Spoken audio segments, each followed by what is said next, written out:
What's up, everyone? It's Joe Abler Response here with a new video for you guys. Back from vacation and ready to get more reviews going and everything. So let's get right into it. I want to do a thought experiment with you guys today, just because it's something I've been thinking about for a while. I often look at the comments you guys leave, and I love all the support and stuff. But you know, like any other person, I get negative comments too. And one of the ones I often see is, "Oh, you have all this gear, and this is what you make," and you know. I want to discuss that, see if we can make it an interesting discussion here, because I think it's something that I don't see discussed enough. So before getting into that, I want to go a bit about my history with music. I started out since when I was 16 years old. I'm 36 now, so that's 20 years. And I've played in a lot of bands. I've worked with names like Dangerous Muse, Joey Jordison from Slipknot, Frontline Assembly, Fear Factory, David Bottrill, Christian Castro, lots of underground names. I've remixed plenty of people.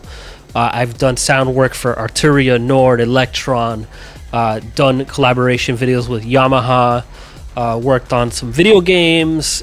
So I've done quite a lot. That's not to mention also the ton of music I release all the time.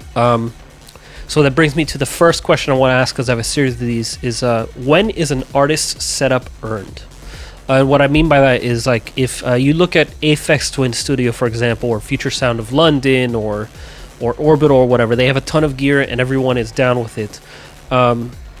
Whereas I see a lot of hate directed at random YouTubers who happen to have a lot of gear, and no one really... a lot of people question them. So I want to know, when do you feel that an artist has earned their setup? What is the line that delineates an earned large setup from an unearned one? That's the first question I want to ask. The second one I want to throw in there is, does an artist need to use 100% of their setup at all times? When I post my own jam videos, I'm obviously not using every single piece in here all the time, but since they're all set up, it might look like I'm trying to flex that I'm using them all, but it might just be one or two little things.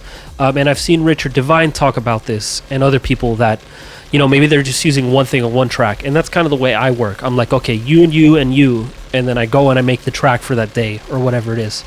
So does an artist need to use 100% of their setup at all times? What do you think? Let me know in the comments. Next question with that is, what music would you make with your big dream setup? I'm curious to see, if money was no object and you were able to buy every synthesizer you ever could, what would you buy? How would you use it? What would you make? Let me know about that one in the comments. Next one is, what music would you make with my setup? Because I hear it often, like, oh, this is what you make when you have all that. What would you be making? I'm really curious. I would love to see, because oftentimes I get a lot of pleasure out of using other people's setups, because it takes me to different approaches that I wouldn't think of otherwise. And also, conversely to that, I like watching other people on my setup. Like, I've had a lot of people in here, Fade from Static Bloom, Christy from Orphix, and whenever they get on my stuff, they do things in just a little bit different way, that it gives me inspiration and really cool ideas. So what would you make if you had my setup? And then lastly, the final question of this thought experiment is, what do you think I should be making with my setup? Obviously I try to make music I'm happy with, and that's the path I continue down, but I want to know, you see all this, what should I be making? That's the question on my mind. And yeah, this should be really interesting to see all the comments and what everyone thinks. So have at it, guys. Thanks for watching. As always, I have a new album up for pre-order on Artifact Records right now. It's called Sprawl, coming on CD and digital. It's 10 tracks of original music, some vocals from me, also 2 vocal and lyrical contributions from Mark Heel of Cubinate, which is one of my favorite bands. Artwork made in collaboration with Brandon Smith of The Annex, another band I love and have worked with in the past. So check that out. It's up for pre-order now, out July 5th. And if you want to support the channel in other ways, you can buy gear from the affiliate links in the pinned comment. Check out my Amazon shop. Sign up for DistroKid, which I use for my label. Support my artists on my label Megastructure, or buy my music on Bandcamp. There's going to be more reviews coming very soon, and super booth coverage when that comes. So thanks for tuning in, and as always, I'll catch you later. Peace out.